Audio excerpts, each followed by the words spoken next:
দের গ্রামের বাড়িতে ফেনীতে একটা খাল, এটা ফেনী শহরের এখানেই একটা খাল।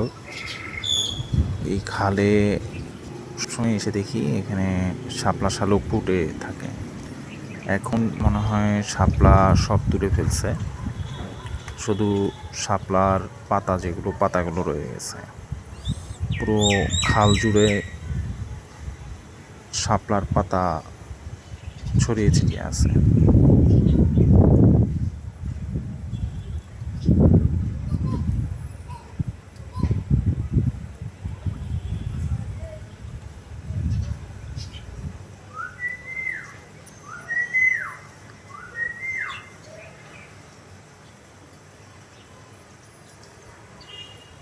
আমাদের ভিডিওগুলো কেমন লাগে অবশ্যই জানাবেন এবং আমাদের ইউটিউব চ্যানেলটি সাবস্ক্রাইব করবেন।